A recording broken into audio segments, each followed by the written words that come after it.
Welcome to today's new knowledge on graphic design. I want to introduce you to Nikelle Hagy. She is the webmaster and IT specialist for Virginia Highlands Community College, and she'll have the topic today, graphic design. Thank you, Nikelle, for being here. Thank you for joining us online, and we've got a large classroom full of people too. My computer was working great until we just started. Let me see. And again, about 4 handouts, just kind of one's an outline, just kind of what we're going to talk about, and a list of free tools that I wanted to give you. That some of it might be too much, but some of them are good tools if you can't afford Adobe software, or if you can't afford hiring somebody to do graphic design for you, and want to try to use some of these tools on your own. And there's all kinds of free tools out there now that are comparable to Adobe software. I use both in my office. I use Adobe InDesign, Photoshop, and Illustrator. Those are the primary graphic software applications that I use. But there's a list of free, free online and downloadable softwares that we'll go over today. And there's so much stuff that we could talk about with graphic design, with the design principles, color theory. Those could be all-day classes. They could be semester-long classes. So I just kind of hit some highlights that I thought would be helpful, and then thought I'd kind of demonstrate some of the free tools and some of the Photoshop and Illustrator, some of the important things that you should look at with that. But I also wanted to open up and see if there's any requests or anything that you all wanted to see before we got started. And feel free to ask questions along the way or bring anything up. Any requests? Learn how to do it all. And like with graphic design, some of the basic principles that I just wanted to point out, like contrast in your design will draw your attention's eye or your viewer's eye to the subject that you want to put. This is an iPad or an iPod graphic, and just kind of shows how contrast can be used to make an eye-catching graphic. The use of white space is really big with design, and a white space doesn't necessarily mean actual white space. It's just open space around your graphic, and that empty space is going to use going to draw your attention to the main subject area. And these are just 2 examples of some white space and dark space that caught my eye. Rhythm or repetition in your designs. That's another kind of common design element that you can use in your pieces. Okay, repetition. Repetition could be with your fonts, your headings. You want to try to repeat using those. Your color schemes, the size of your photos and your charts. You want to use repetition and all those elements. And typography.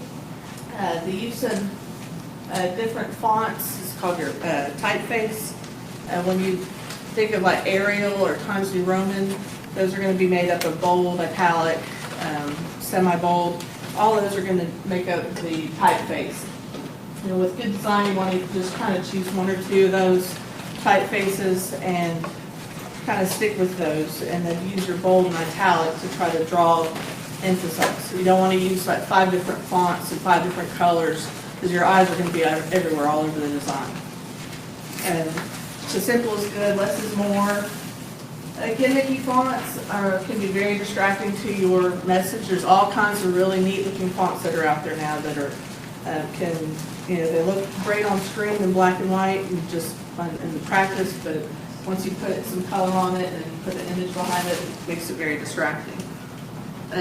2 tools that I use with web design and with print design are Google fonts. Let me see if my web's going to work on here. You write it down. I can't.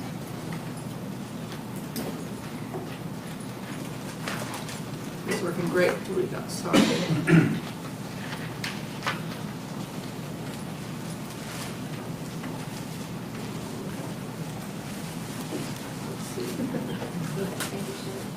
All right, we got got Google Fonts and Adobe Typekit.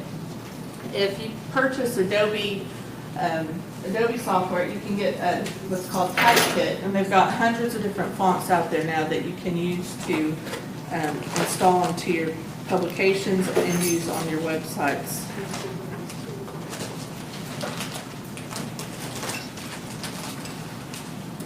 There's something she needs to do for to get connected. Yeah, I got it. This is Adobe Typekit, and you can use this website just to kind of explore different fonts, and they'll show you.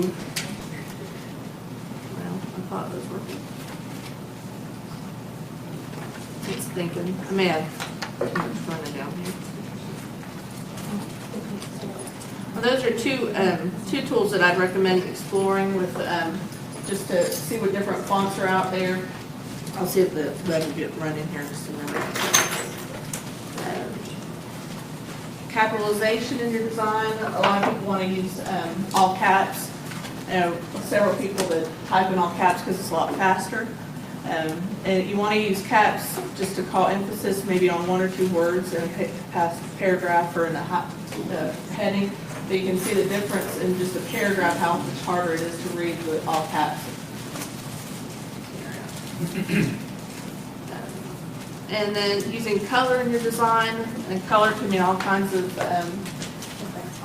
things. And here's a graphic I found with different logos laid out, and then the emotion behind the different colors. And you can see that some of them are kind of don't really correspond with the logo. You know, red is supposed to good for appetite. Blue is supposed to subdue your appetite, be calming, and according here, it's dependable in strength. And some of these you can see, like Oreo may not be in strength. Peaceful, BP. So some of those colors don't really correspond with the measure guide. But when you talk about color with different software packages, and we'll look at Photoshop in just a minute where we can set these. When you go to print something, your print is going to be in CMYK, which stands for cyan, magenta, yellow, and black. And these are used because they're the four colors that are going to be used to print your publication. The all other color combination is RGB, which is used for screen. So our projector is using RGB to give us the colors that we see on screen. When you take a picture with your digital camera, you're going to have an RGB setting. So when you go into a publication and create it, and you go to print it, if the color doesn't match, it's because we need to set those two color settings. And so we'll look at that in just a minute also in Photoshop. And something else we'll look at in Photoshop is your resolution. And when you take a picture with your phone versus a digital camera, the resolution may be different. And this is the pixels or the dot per an inch. And the more the better, the more dots you have, the better the clarity. If you pull an image off the website, it's going to be really small, and you're not going to be able to blow that up really big because you're going to take those few dots that are made up in that small picture and be stretching them out into a bigger picture. And the smaller the file size, and we'll look at how to look at your file size, but the smaller the file size, the smaller the resolution, lower the resolution. The chances are if your file is over 500K, it's going to be a higher resolution picture. And most digital cameras take a picture that's like 3 megs, which is 1000K. So that's or 3000K. And in Photoshop, I tend to set my images at 300 pixels per inch or DPI or higher. And we'll look at that in just a minute in Photoshop. I keep mentioning Photoshop. Photoshop is used what's called for raster graphics, which is a JPEG, GIF, PNG. Most of what you'll see on the internet is going to be a raster image. What you take with your digital camera is going to be a raster image. And it's going to be composed of pixels. So means it's gonna be dependent on that resolution. When you blow it up, the bigger you get, the less clarity you'll have. And vector graphics are EPS, Adobe Illustrator, some PDFs, and these are not dependent on resolution. They can be enlarged without distortion. So you can take the small logo that's done in Adobe Illustrator and blow it up to a billboard size, and you're not going to have any clarity loss. And so we'll look at Adobe Illustrator briefly also to see the difference between a Photoshop and Illustrator, or a raster and a vector graphic. And then the free tools that I mentioned, the first one I want to show you is vector, and then we'll look at, let's see if I can get the web forward.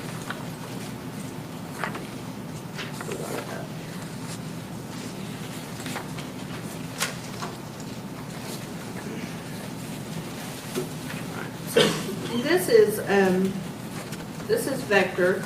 It's a free online or downloadable software, and it's supposed to be similar to Adobe Illustrator.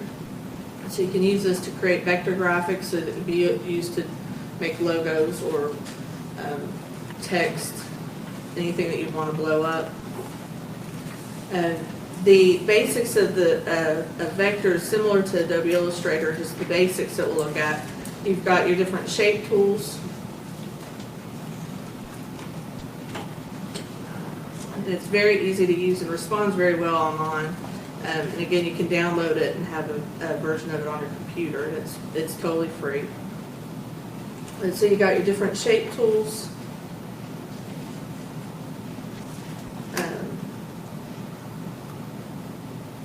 Let's bring a mouse. And then you've got your text tool, and it should your text tool, as you select your text, you're going to have a window over on the right hand side where you can change your font size, your color, your border. All graphic software is going to have your fill color for the inside of your shape, and then the border shape, your border color, and your border border size. And same is true with this font here, square. And same is true with the square or the text. So you can set your background or your border size and shape. You've also got a pen and a pencil tool.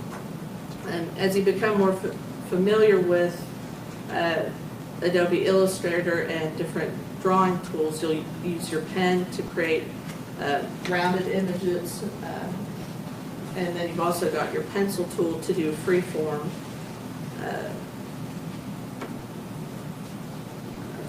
drawings.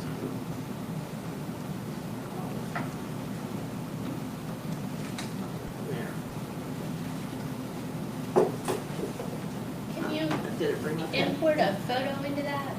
And this is not really for photos, because it's for vector. Gotcha. And I'll show you some different tools you can do for that. And this also has got layers that you can set up different layers. So as you're drawing different graphics, you may have the need to stack things on top of each other. And so with layers, you can pretty much blanket or stack those things. So you may have a background color and then your text on top. It makes it easier to move things around, to use layers and stack them. So with let's see if I can do this. So here's just a sample of they have in their help of drawing, and you can see that this is just selecting different shapes to make up this whole graphic. So we've got the compass and the map and the check mark. And it's made up of all these different shapes over on the left-hand side. And this is, again, the vector, and it's similar to Adobe Illustrator.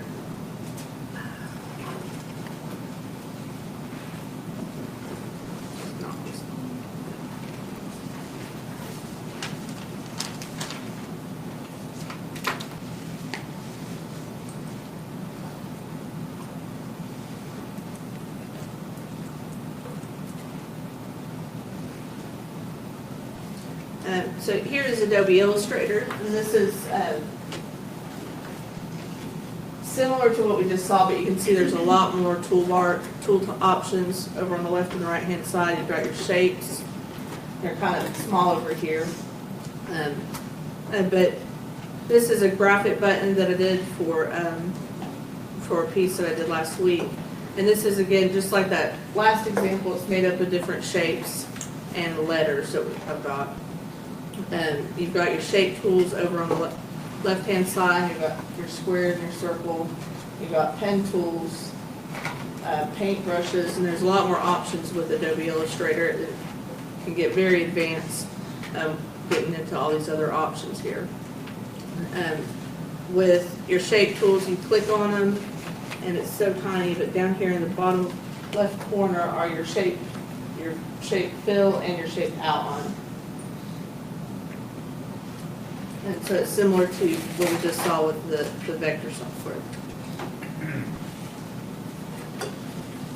And with Photoshop, to switch.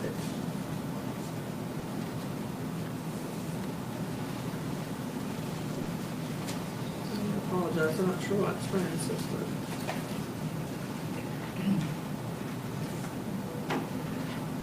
With Photoshop, the layout's going to be very similar to Illustrator. I learned with Photoshop first, so it was easier for me to transition over to Illustrator, but I'd say it'd be the same either way. With Photoshop is where you're going to use to import graphics and edit photos.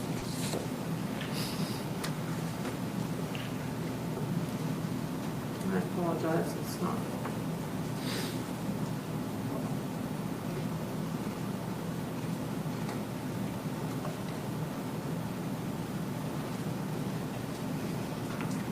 Close some of this out.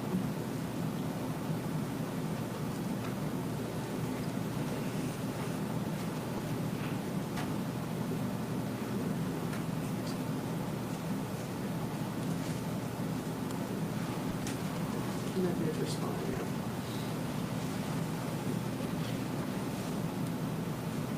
All right. I'm going to leave Photoshop loading for a minute, see if it'll come back to life here. Some of the other free tools that I mentioned at the bottom of that handout are Canvas. Canvas. On the graphic design new knowledge one, there's a list of free tools. The next one down is the canva.com. And this is used a lot for social media graphics. You can also do print graphics with it, and this is another free tool. If you don't have Adobe and don't want to spend the money on any software, you can create a free account at canva.com. And when you come in, it'll actually save all of your designs that you've got. It'll keep a library of all the designs. You can create based off of design templates that they've got at the top. I clicked on more at the top. And we've got popular designs, social media posts, documents, blogs, ebooks, email headers, events. They keep adding more too, but different options, templates that they've got here. And you can also start off blank. So if we wanted to do a print document, you can see you've got letterhead, posters, magazines. So I clicked on magazine just to show you what different options you've got. Over on the left-hand side, you've got the layout tab.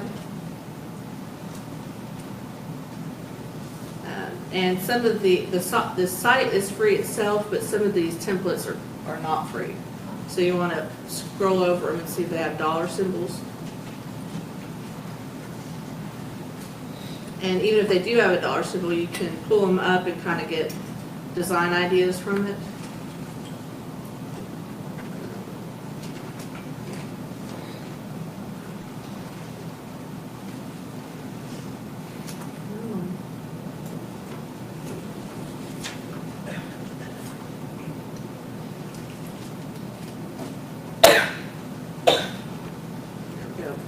So just picking out one of the designs, you've got the option to add new pages to it if you want to do a multi-page document.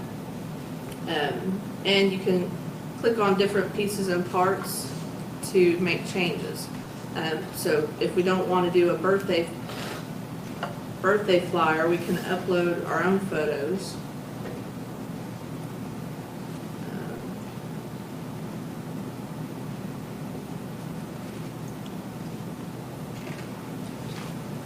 And same thing with the colors and the fonts. If you're not feeling the pink colors, you can change your color palette and your font types. And there's these fonts are going to be independent of what's installed on your computer. A lot of graphic design software that's installed on your computer is going to be only display what's installed on your computer, but any of these online web apps that we're using are going to have their own fonts that you can use. And so you want to be careful. I have a question. I love this site, but I have a frustration with when I upload my photos, like they don't always fit how I want them to. Is there a way to go around that to make it, do you know what I'm saying? Like it cuts somebody off or cuts a portion off and. You can crop them within here. The crop tool's a little bit, it's not as exact probably as cropping it in like Photoshop or something else first. But when you bring it in, let's see, let me get a longer picture here. So this picture just plopped it in there, and you can see the whited out area is what's cut off. But we can click the crop button to come in and crop it kind of how you want it. So are you saying crop it doesn't work either, Angie, or? Sometimes it just like, the photo won't fit and maybe it just gets, it's kind of temperamental. Yeah, they've kind of, some of the glitches are getting worked out, I think. I think it's got a little bit better than it was now than it was a couple months ago. Some of the photos that I use, I download off the internet, and when I shrink them, I lose a person, or when I twist them, it distorts the whole thing. So it could be the photos that you're using are preventing you from doing that. Because it only happens to the stuff I'm downloading, and some of them work fine, and some of them don't.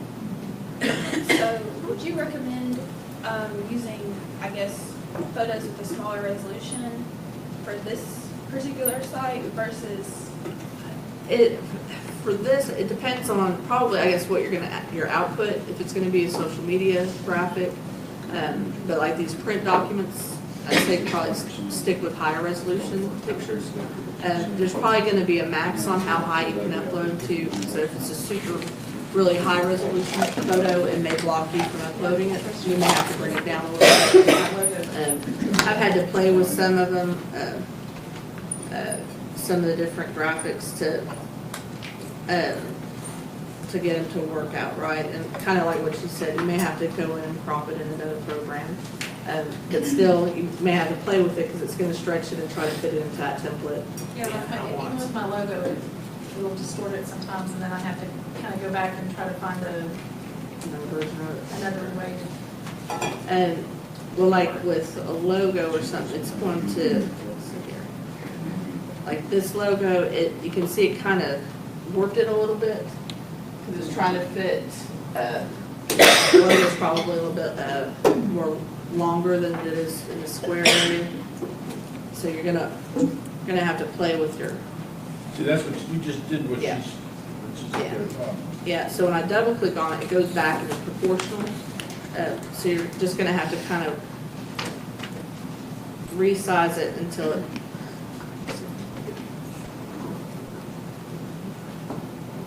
fits the way you want. Let's see.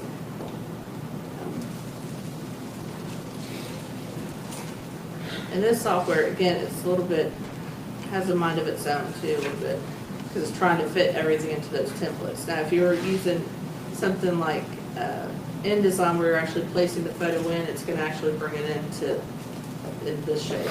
A lot of times I found that if it's not doing what I wanted to do, I'll go to is it, not layout, but the one under the elements, and I'll create a grid, and make the grid fit my Yeah. photo, and that's Yeah. sometimes what fixes Yeah. the issue. All these templates are kind of based off of these grids.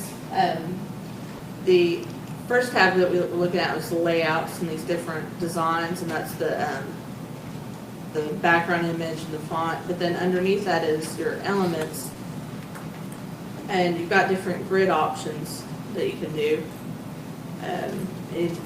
These are just placeholders for all your different pictures that you have, and some of these are going to have a shape that will fit the logo better, like this longer area will probably fit this logo, the length of the logo better.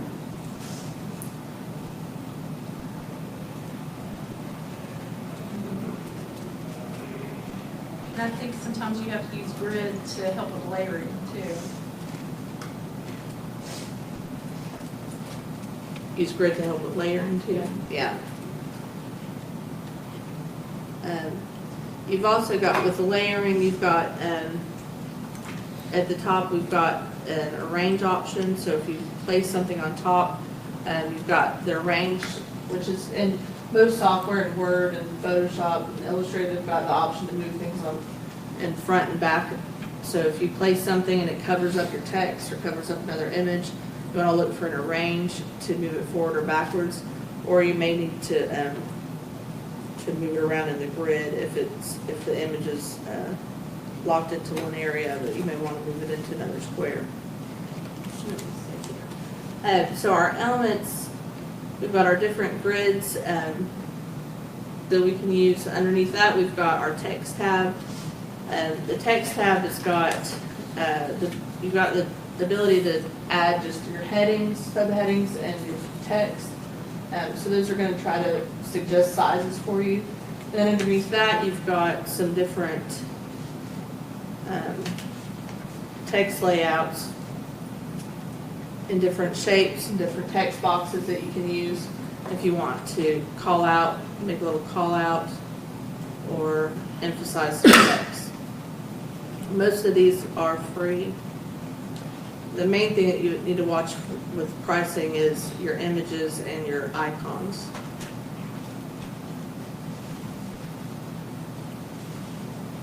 And so I clicked back on elements and clicked the black X to close out of the grid. And we've got frames, shapes, lines, illustrations.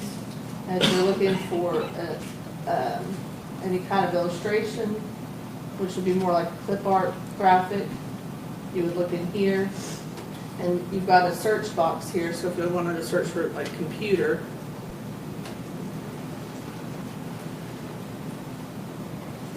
all your computer icons are going to come up, and as you scroll down, you'll find more text or more stock art that is going to charge you $1. And some of them are more kind of cheesy clip arts that are still cost $1. Let's see here. And again, you just go back to your elements and click the X to close out of it. And charts. We got charts, which looks like a new feature.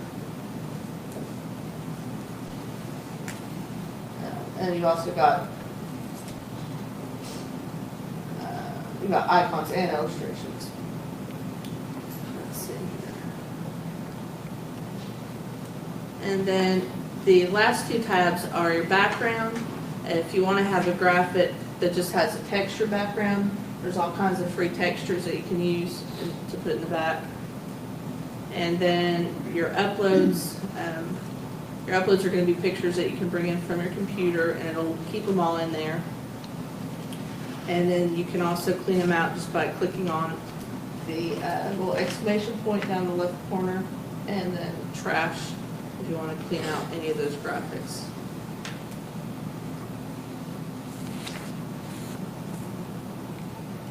And so that's just real quickly Canva. And they've just came out with a couple months ago a business version of it, and this is just the free version of it. Does anybody use the business version of it? It allows you to work in teams. You've got the option to upload branding material, so you can put your logo in there, your colors, and work in teams. And so this is developing. It's more and more stuff is getting added to it. And I've used this more for social media graphics. I've not really done a whole lot of print graphics with it. Any other questions on Canva or anything you want to see on? Do you use it for print? I've used it more for social media, but the stuff I have, like flyers I've printed from it, I've printed from it, they come out well. Yeah, when you do have a finished graphic, we'll just go back to, I'm just gonna pull up another flyer. When you do finish your publication or your social media or your print, you've got the option to share, download. You've also got your file. You can save it and give it a name. You can see here that it still says it's Sweets because that was that first publication that I pulled up. When you go to download, you have the option to download it for print, a standard PDF, PNG, and JPEG. So if I was doing this for social media, you just do a PNG or JPEG, and then print, of course, to do a PDF.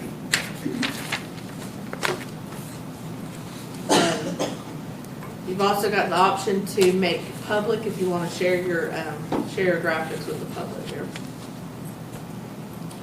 All right. And a couple of free tools that I wanted to mention, are on that same list are, let's see here, stock pictures. I know that's a biggie. I know I work with somebody that thinks just because it's on Google it's free and there's no copyright on it because you can search and find it on Google and it's public domain. Which that's not really the case, and I'm not an attorney. I don't want to talk about something that I'm not too familiar with, but I do know that not everything on Google is free. But there are different websites like Unsplash. This is a website that they'll send you an email every week of the different photographs that are added to it. There's if you actually go to their website, it's unsplash.com. You can search their photos, and there's all kinds of different photographers that post their images out there for you. And they're completely free. The license information is out there. But another one that was listed on there is Pixabay, Pixabay. Let's see if I don't have that one up.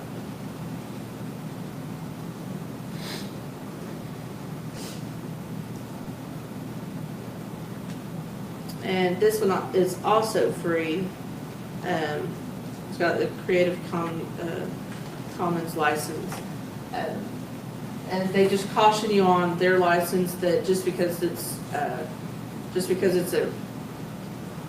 Creative Commons, which means you can download it, the image content may not. So the person in the photo may not have signed a license to be free. So you kind of want to watch on some of those. Or if you find a photo on here like a picture of a McDonald's French fry or something, that McDonald's content is not it's not free content. So you want to just be sure that the content within the picture is also free. So this is another good source for free photos. For graphics and illustrations, I usually use Vecteezy, Vecteezy. And you want to watch on it. It will give you, first it's going to give you Shutterstock, which is not free. They're going to want you to purchase whatever you click on there. But underneath that are links to free icons and clip art and different things. And most of these you can take into Illustrator and change the colors and change different pieces of parts. As some of them will be photos that are kind of all together, and you may want just a section of it, so you may download this into a program to where you can just take a piece of it out.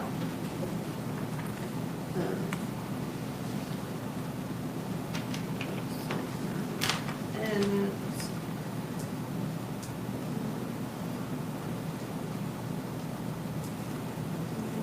thought I had all these open. And then Adobe Spark is another free tool that's out there, and it's similar to Canva.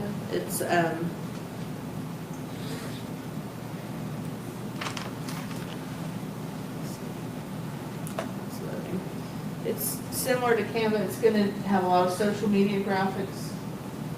Why this is-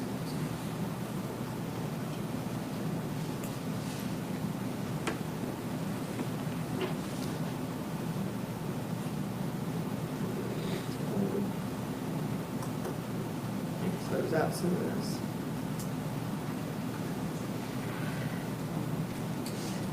And these images are like Canva, but they're a little bit more restricted.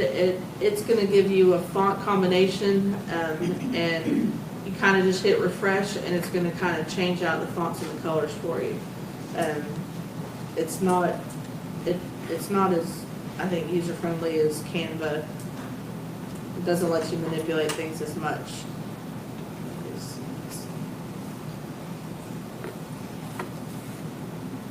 is supposed to be plugged in.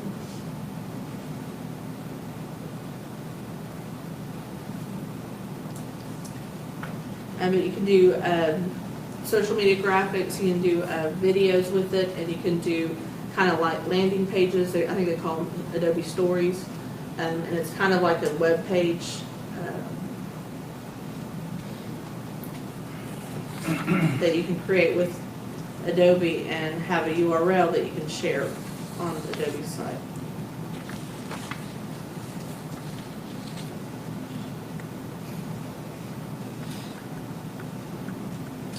And this is supposed to be logged in already.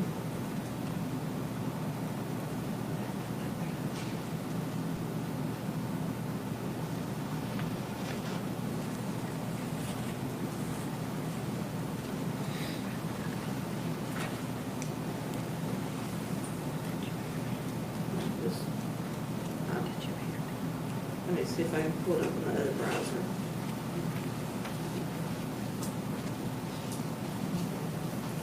Well, let me scroll down at least. I can't log in to show you. They call them Spark Posts and Web Stories. So this is kind of a sample. You load your photos in and have text in there. And so it's kind of says it's a magazine style web story. And this is all free. It's kind of like Canva though. It's got different pieces and parts that you may have to pay for. And then animated videos that you can upload your own graphics in. And then you can just share it straight from Adobe here. But it's similar as it loads. It's similar to Canva. It's going to be all online and have your place where you can choose your photos or upload your own photos.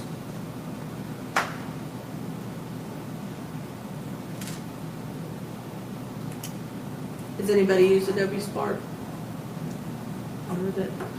It's worth checking out. You don't have to have an Adobe software to use it. You can create a free account to use it. And then the last website that I posted on there, it is just a website that's got different graphics on there that you can download that are free license to manipulate and use in your own piece.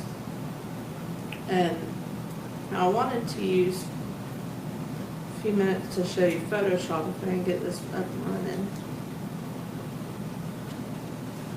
Does anybody have any questions? I have a question. Sure. How do you feel about GIMP? GIMP, that was another one I haven't posted on there. And I've used it where I have Photoshop available to me. I don't use it that often. It's a little bit of it's a little different to learn to use, but if you don't have the the funds to purchase Adobe and you want actual software installed, GIP is kind of the equivalent of Adobe Photoshop. It's an image editor that's out there that I'd recommend using if you don't have the money to purchase Photoshop. It'll edit your images, do pretty much what Photoshop will do. It also has file renaming,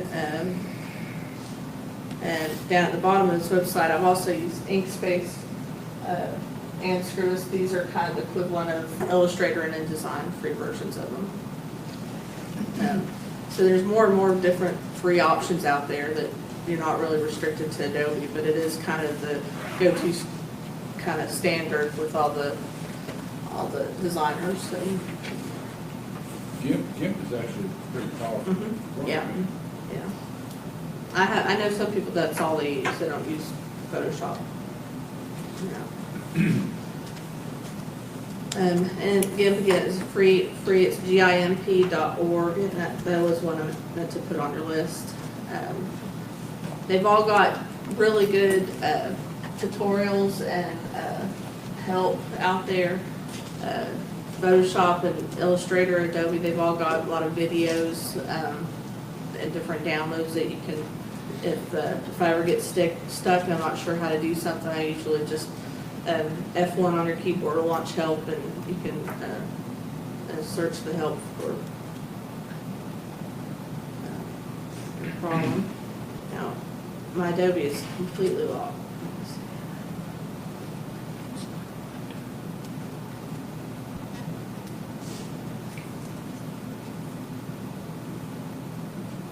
So Adobe Illustrator is another one that I have opened up. It's not going to run either, but Adobe Illustrator is what I use for publications. So for our training guide at the college, for this handout that I gave you, this is what I use. It's probably like if Microsoft equivalent, like maybe Publisher, for doing layouts. It will let you place your graphics, so you would use Photoshop to edit your photos, and then use Illustrator to edit your vector images, and then InDesign you would use to put together your publications, so your flyers, catalogs, anything like that.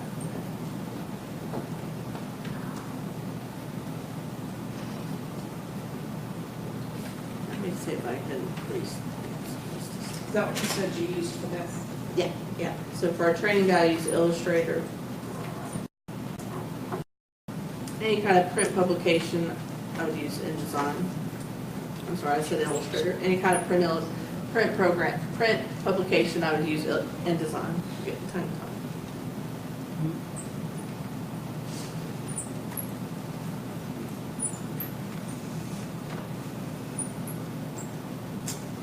I apologize, my computer is freezing up.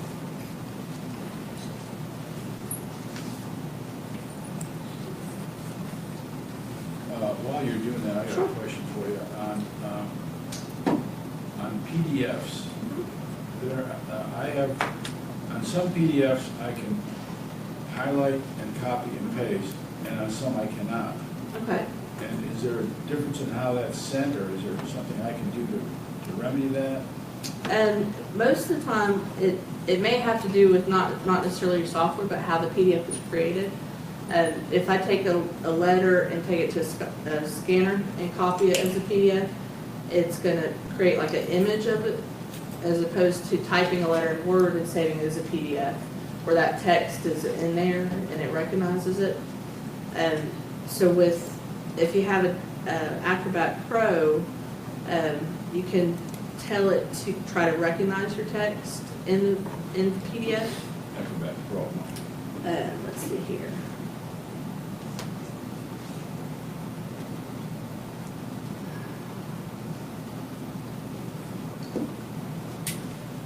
Let's see if that's You can get it.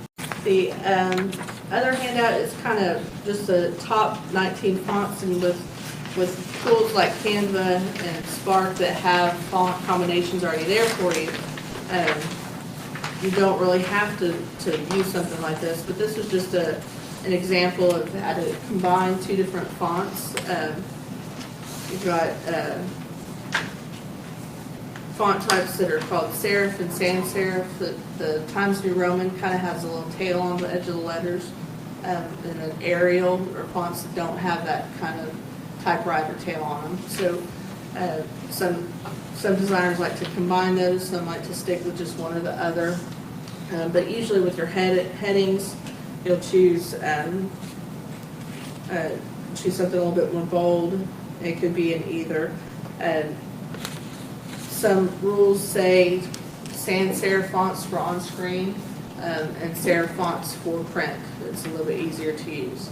But then with like the most recent releases of Microsoft Word, they chose supposed to be one of the #1 fonts with designers was a sans serif font.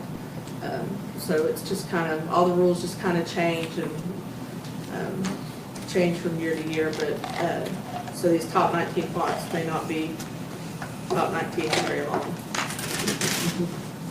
But those are just some different different handouts that I thought might help you. There's so much more we can talk about let's see if my software, if I can get it to load. See if I can get Photoshop. Are there any other questions? I have a question. Could you show us a design that you created and talk about it in terms of some of these principles, why you chose certain elements? Let me see if I can get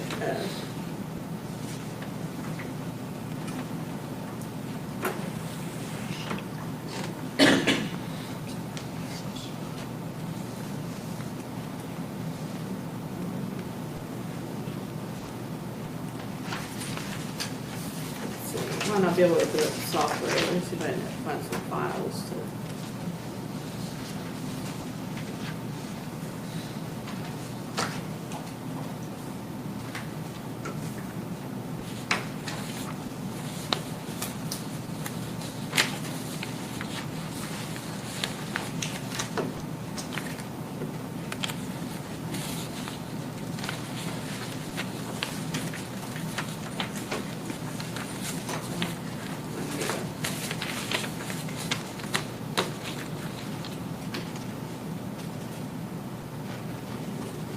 Curious, as far as if I've written something myself, as far as like a company name or something,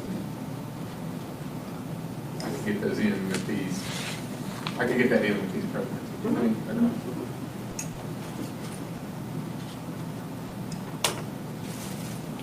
For printers, would you discuss briefly the importance of putting bleed extensions on documents that are supposed to be printed? Oh, sure. Your bleeds on a document are going to be when a printer binds a document, you've got, and I'll get back to your question also as soon as this loads. And when you create a publication for print, you've got a lot of decisions to make, choosing your printer for one, how you want the publication to be bound, if you want it to be saddle stitched on the side, stapled, spiral bound, if it's going to be trimmed. When you lay out your publication, you've got to think about bleed area, which is going to be the outside area of your document. So when I place this photo in, I'm going to make sure that the photo extends off of the page, so when they cut the page, I'm not going to have a white outline on the side or have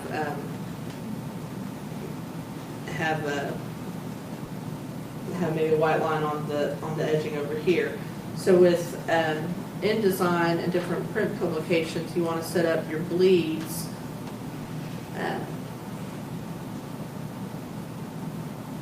and I usually do it to the printer specification, which is usually like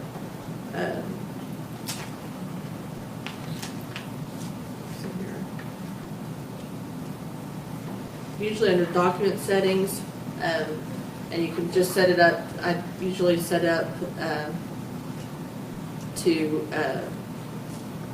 when I export to my PDF, I usually export to a press-ready PDF and have my document bleed set up to go into it. You can also set it up to where you can see your cut marks in the PDF, so you can actually see where the page is going to, there'll be little like hash marks, so you can see where the printer will, or cut the page for you.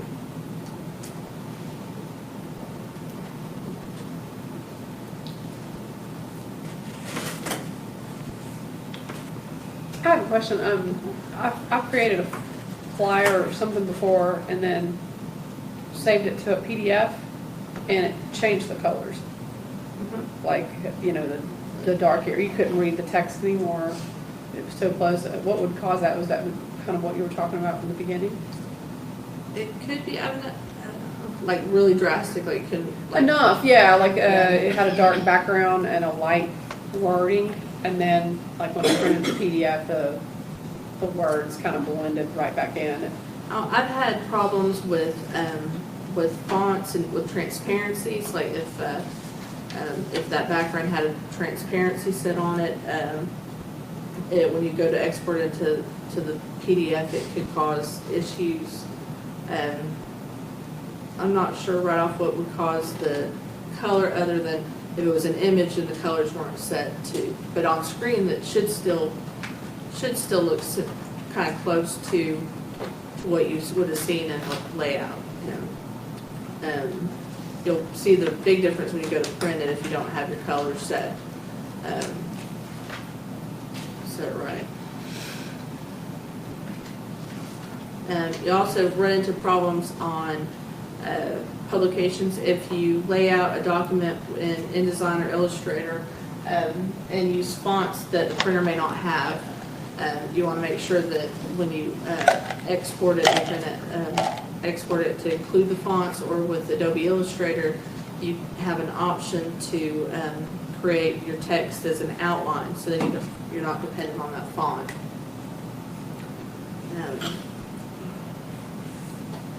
This really stinks without software. Let me see if I'm try to close down everything.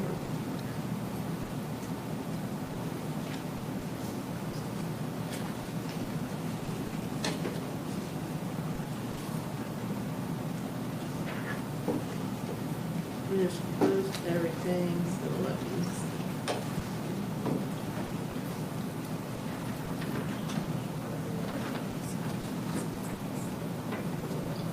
You should just see if there's any other questions from the floor, since we're not going to be able to pull up the software. Let's see here. I was going to try to get this to restart, but while it's trying to start, if you have any questions or anything, I was trying to pull up some design samples to answer your question. I have a question regarding Adobe Spark. You mentioned that that you could do the web stories. So if I wanted to do, say, a web story that would then go on our web page, would I design it in Adobe Spark? And then how does it get translated over into where it needs to be? Well, it would stay on Adobe servers, so, and you would just have a link, a shareable link. So you create it, design it on Spark, and then go back over to your main website, and then there'll probably either be embed code if it's something you want to embed into it, or if it's a link that you just want to click on it, then go to the story. I've designed something in Spark before and tried to insert it in WordPress, and it was just code. Just code, okay. Is there something, do you know what I'm doing wrong? Spark said it was WordPress's fault, WordPress said it's Spark's fault. Yeah, it may not be compatible yet with the, for the code just to show up. It may be something that you may not be able to embed just yet. You may have to do a link to it. Let's see.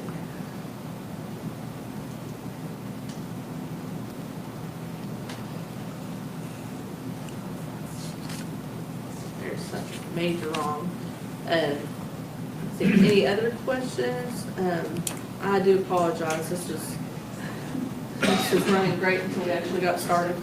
Could you use to answer that lady's question about Because I thought that was interesting about how you chose what you chose when you did the design. Could you use, just hold up, do you have anything that you have with you that's speaking up, or you can? Well, this is a training guide. The cover, it's not, as far as my design, on the cover, it's kind of, this is not my favorite on the cover, just the,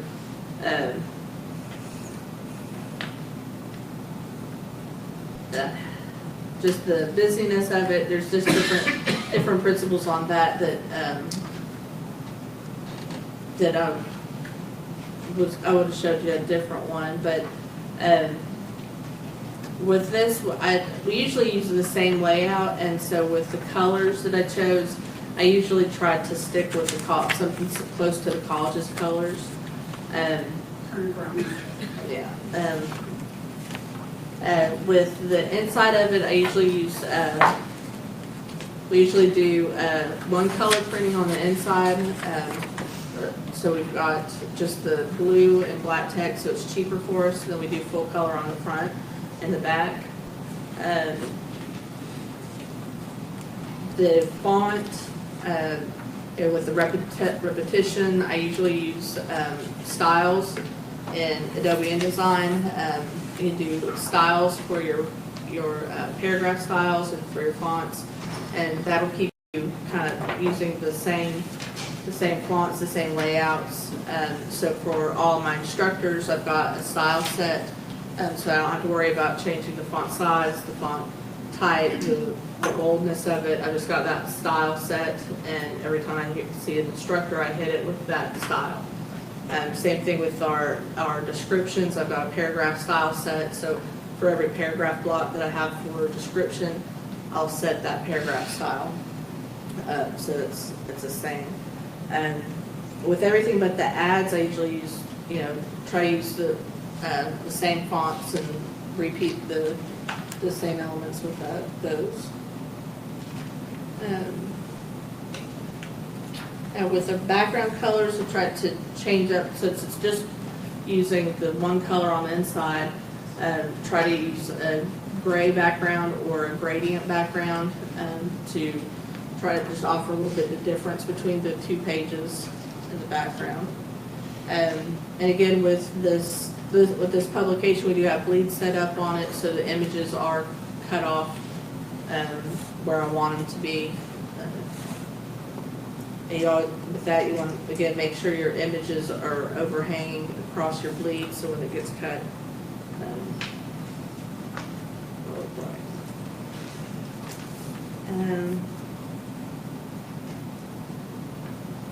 Let's see. Did you do the ads that were in there too, or did those come?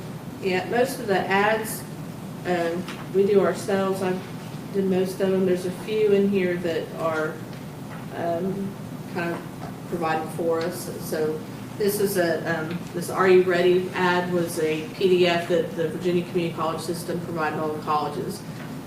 So I just had to take it. It was a PDF that I had to take into, I took it into Photoshop and had to kind of use Photoshop to cover up some different areas on there that maybe the phone numbers and different things that didn't apply to us. And so I used Photoshop to make those edits, and then just saved it and exported it so I could insert it back into my publication. Some of the different ads that were provided, like the one on the back, online courses, this was provided by Ed2Go. We had to be careful with those that they're not online ads or web pages. So they usually provide ads that are in print or web versions for us. And so with the difference in the cover and the guts of the document, you want to make sure that all your images are set to print CMYK, those full colors. So in Photoshop, when you go to edit your photo, you want to go into your image settings and make sure your color mode is not set to RGB, because it's your colors are gonna mess up, and the printer will not like that colors are set up on a 3 RGB scale. You've also got different color modes, Pantone color books, where you can actually match up the colors to what's called a spot color. Like the college logo has 2 set colors that are Pantone colors. And there's color books that are in all the software packages that you can use to make sure those colors all match up. And usually they stand for the PMS, your Pantone colors. And so on the inside, I just provide make sure that this blue is the same Pantone color throughout. Do you have capability right now with what your computer's doing to show us how, let's just say you were going to make a flyer for a 5K that the ACC was going to have, to just walk us through the steps of how you would start, what you would do first, kind of how you would get that process? I guess with what I've got right now, I'd probably, let's see if I can pull up the web. I would probably start with trying to find photographs, whether or not it's something that I've taken myself or stock images. So What piece of software would you usually use with that, if we just said create us a flyer? with the flyer, I'd probably use Canva or InDesign. If InDesign is, again, that software that I would use for all my print publications. So if it's something that I wanted to print out and send out, I'd use InDesign. Is that one that's running right now, working? It's not. But then Canva is also one that we've all used, or we all saw earlier, that I'll probably demonstrate here. With canva.com, it's canva.com, you can do flyers here. So if I wanted to create a flyer, and especially not based off of any of these templates, just something that we wanted to create.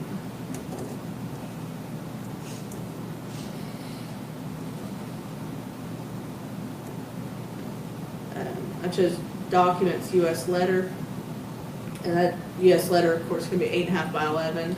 And you can see all these different free flyers that are out there. So again, if you want to choose a free template, you can, or you start off with a blank white canvas there. And then I would use something like the Pixabay or some sort of stock for 5K run. Let's see what we find.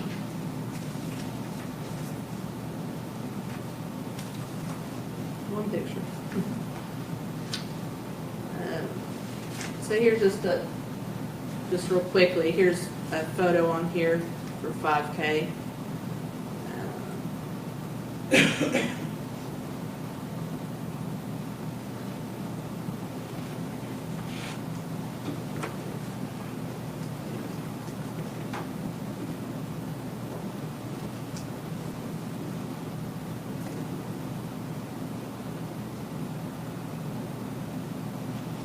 Should start downloading. And then from Canva, if you don't want to go with one of the layouts that it's already there, you just want to start with a blank one. You just come in and upload your photos.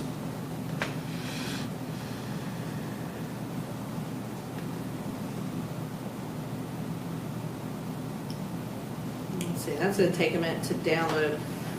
But once this was to download, I would hit upload and just find that photo on my computer, uploading it, and it should show up here. And just for time, since it's going to take a minute.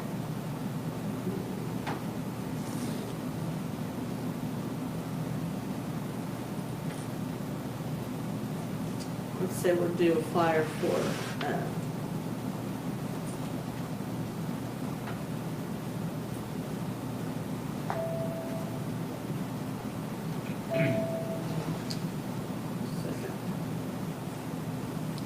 So instead of a 5K, we'd say we were doing a flyer for an event coming up to college.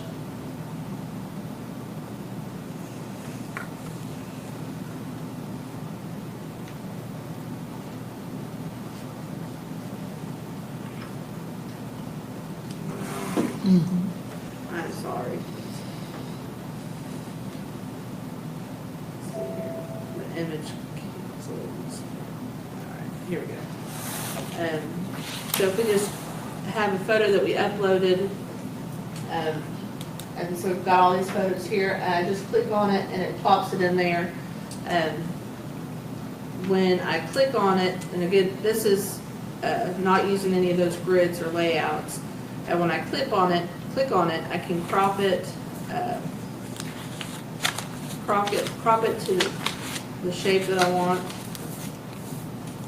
And anytime you crop with these online tools and with like Microsoft Word, you're gonna have like this kind of ghost of an image around it. And Adobe Photoshop, you're just gonna have these square kind of corners that you'll pull in to crop your image. And in Canva and in Microsoft Office programs, the image stays there. So if you crop it and you want to come back and bring it back out, you can. And Photoshop, you'd have to undo to get it to come back. And anytime you resize photos, if it gets warped like this, you can usually add or remove the shift key while you're resizing. Some programs will automatically resize proportionally, like right now this is doing it proportionally. But in like Word or Illustrator, if you're resizing it and it gets warped, you may want to hold down Shift and it'll keep it proportional.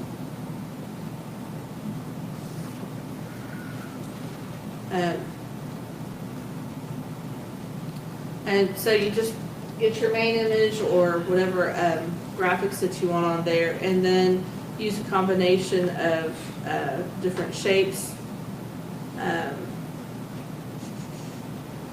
maybe I want to put a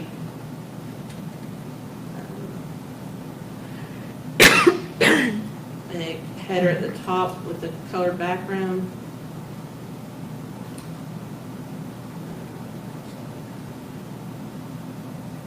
So I usually just use a combination of images and shapes to lay out my designs. And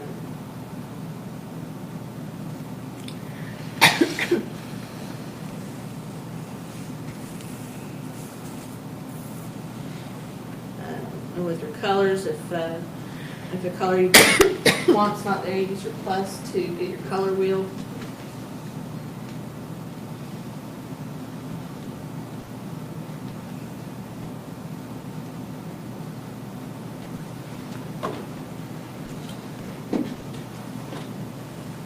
And then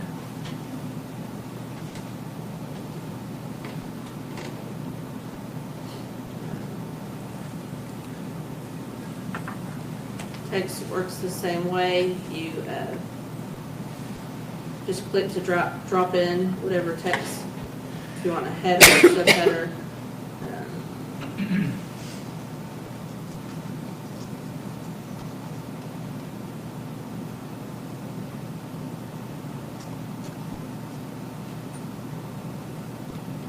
And these work, your text works the same way as resizing an image. You've got a square around it to just drag. If it's stacked your words, you just click to drag and pull it out. Your images and your text are going to also have a rotate symbol there where you can, if you want to rotate something, you can. When you're rotating, if you can also include the shift key to keep things at 90-degree angles instead of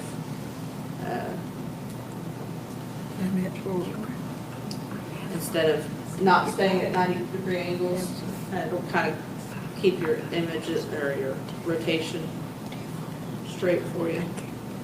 And then you just move things around until you're happy with it. Your body text.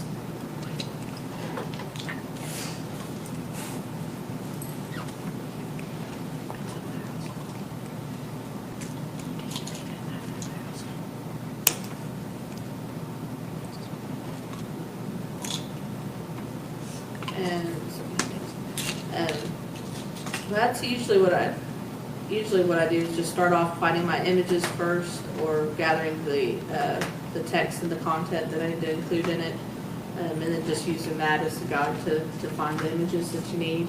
And then using your photo, you can pull colors from the photo. There's websites out there actually that'll sample photos for you and make suggestions. Spark will actually, if you import a picture, it'll actually give you color combinations based off of the photo that you imported in. And Photoshop, there's a color sampler in the software.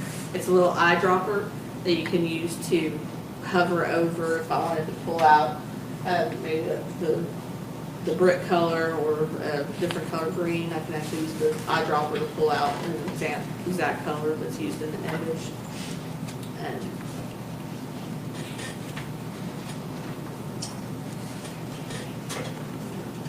And usually, though, with what I have usually working on my computer, I would use InDesign to do pretty much the same sort of thing.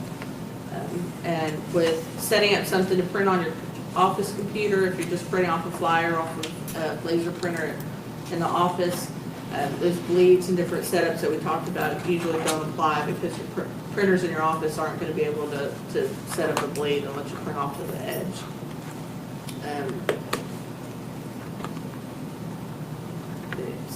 What I've done in the past in answering your question is, I've gone to Google Images and I'll just type in 5K flyer. Yeah. And then you print out 1,000 different 5K flyers and you pick out what design you want, and you say, I'm just gonna create that and make a copy of it. Now, how can I make mine look like that? And so it does the design for you, and all you gotta do is change the names and maybe the photos and stuff, but at least you don't have to rethink the whole thing, someone's already done it for you. You definitely want to, you can definitely get inspiration. I definitely search on Google for different sample, like training guides. I'll look at all the different colleges' training guides before I usually come up with something. And you just want to be careful, you're not, definitely make enough changes that you're not copying the flyer, the image. There's so much stuff on the internet now that people can find, when somebody's copying their work, so. Any other questions to finish us up? I do apologize with the software and computer issues. But feel free, I've put my email and my phone number on one of the flyers. If you run into any questions or get stuck doing something, you want to send me an email, I'll be happy to help answer questions or take a look at anything for you. So thank you for joining us today. Remember, these are free workshops that are brought to you by the Virginia Highlands Small Business Incubator, the Washington County Chamber of Commerce, the Virginia Department of Small Business and Supplier Diversity, and Virginia Highlands Community College. You can receive CEUs for those if you make sure that you put your birth date down as you were signing in. Next to come on February 15th is Creditor Rights, so join us then. Thanks again for being here today. Thank you. When